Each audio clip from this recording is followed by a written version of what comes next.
1971 का साल south Asia की हिस्ट्री में एक ऐसा युग परिवर्तन था जिसने न सिर्फ पॉलिटिकल बॉर्डर्स को बदला बल्कि पावर, जस्टिस और फ्रीडम के मीनिंग को भी रीडिफाइन कर दिया। क्योंकि सिर्फ 13 दिन के एक इंटेंस और डिसाइसिव वॉर के बाद दुनिया के मैप पर एक नया देश, बांग्लादेश, उभर कर सामने आया।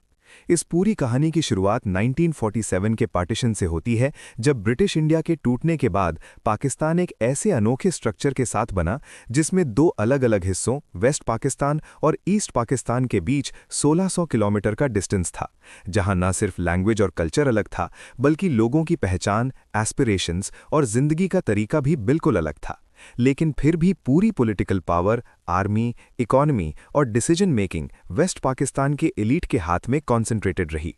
ईस्ट पाकिस्तान, जहां पॉपुलेशन मेजॉरिटी में बंगाली थी, वहां के लोगों को सालों तक political representation, economic development, industrial investment और बेसिक ह्यूमन डिग्निटी से वंचित रखा गया और बंगाली लैंग्वेज तक को सेकेंडरी ट्रीट किया गया, जिससे धीरे धीरे एक डीप रिजेंटमेंट और एंगर डेवलप होता चला गया।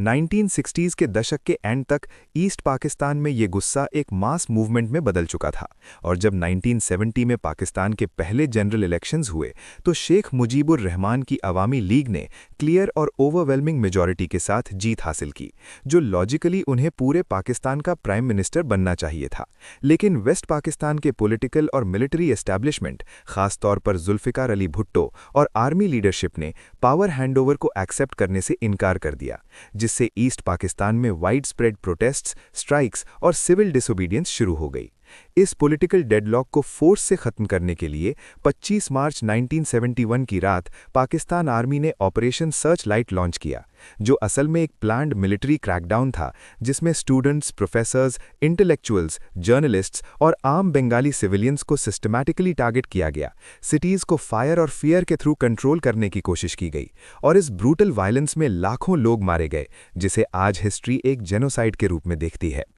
इस जुल्म से बचने के लिए 1 करोड़ से ज्यादा लोग अपने घर बार छोड़कर इंडिया के बॉर्डर स्टेट्स जैसे वेस्ट बंगाल, असम, मेघालय और त्रिपुरा में शरण लेने पर मजबूर हो गए, जिससे इंडिया के लिए ये सिर्फ एक ह्यूमैनिटेरियन क्राइसिस नहीं बल्कि एक मैसिव इकोनॉमिक बर्डन और नेशनल सिक्योरिटी चैलेंज भी बन गया। इसी दौरान ईस्ट पाकिस्तान के फ्रीडम फाइटर्स, जिनको मुक्ति बाहिनी कहा गया, ने ऑर्गेनाइज्ड गेरिला वॉरफेयर शुरू की और इंडिया ने उन्हें ट्रेनिंग, इंटेलिजेंस, वेपन्स और लॉजिस्टिकल सपोर्ट देना शुरू किया, जबकि प्राइम मिनिस्टर इंदिरा गांधी ने अमेरिका, यूरोप और सोवियत यूनियन जाकर इंटरनेशनल कम्युनिटी को पाकिस्तान आर्मी के एट्रॉसिटीज के बारे में समझाने की कोशिश की। लेकिन ग्राउंड रियलिटी तब बदली जब 3 दिसंबर 1971 को पाकिस्तान ने बिना किसी फॉर्मल वॉर डिक्लेरेशन के इंडिया के वेस्टर्न एयर बेसिस पर सरप्राइज एयर स्ट्राइक्स कर दी, जिसके साथ ही कॉन्फ्लिक्ट ऑफिशियली एक full scale India Pakistan war में बदल गया। इंडिया ने तुरंत अपनी तीनों आर्म्ड फोर्सेस, आर्मी, एयरफोर्स और नेवी को एक्टिवेट कर दिया,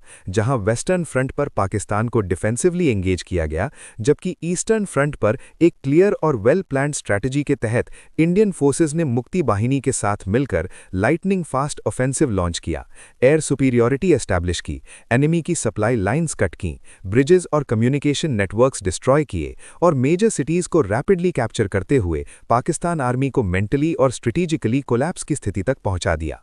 इंडियन एयरफोर्स ने पाकिस्तानी एयरफील्ड्स को न्यूट्रलाइज कर दिया। इंडियन नेवी ने कराची पोर्ट पर डिसाइसिव अटैक्स करके पाकिस्तान की नेवल कैपेबिलिटीज को सीवियर नुकसान पहुंचाया और ग्राउंड पर पाकिस्तानी ट्रूप्स बिना रीइंफोर्समेंट्स और मोराल के घिरे हुए रह गए। सिर्फ 13 दिन के अंदर पाकिस्तान आर्मी ईस्ट पाकिस्तान में कंप्लीटली सराउंडेड हो चुकी थी और आखिरकार 16 दिसंबर 1971 को ढाका के रेस कोर्स ग्राउंड में पाकिस्तान के ईस्टर्न कमांड के chief lieutenant general A K. Niazi ने इंडियन आर्मी के लेफ्टिनेंट जनरल जगजीत सिंह के सामने अनकंडीशनल सरेंडर साइन किया, जिसमें 93,000 से ज्यादा पाकिस्तानी सोल्जर्स ने अपने वेपन्स डाल दिए, जो वर्ल्ड वॉर II के बाद का सबसे बड़ा मिलिट्री सरेंडर माना जाता है। और इसी के साथ ईस्ट पाकिस्तान एक इंडिपेंडेंट नेशन बांग्लादेश के रूप में दुनिया के सामने ऑफिशियली उभरकर सामने आया।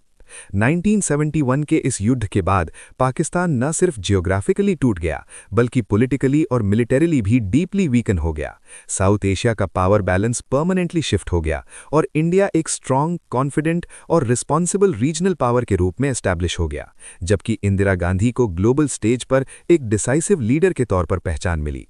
आज 1971 का वॉर सिर्फ एक मिलिट्री विक्ट्री के रूप में नहीं, बल्कि एक ऐसे हिस्टोरिकल मोमेंट के रूप में याद किया जाता है जहां ऑपरेशन के खिलाफ लोगों की आवाज़ जीती, जस्टिस ने फोर्स को हराया और फ्रीडम ने एक नई नेशन को जन्म दिया, जो हमें ये याद दिलाता है कि जब इनजस्टिस हद से आगे बढ़ जाता है तो हिस्ट्री खुद एक नया रास्ता बना लेती है।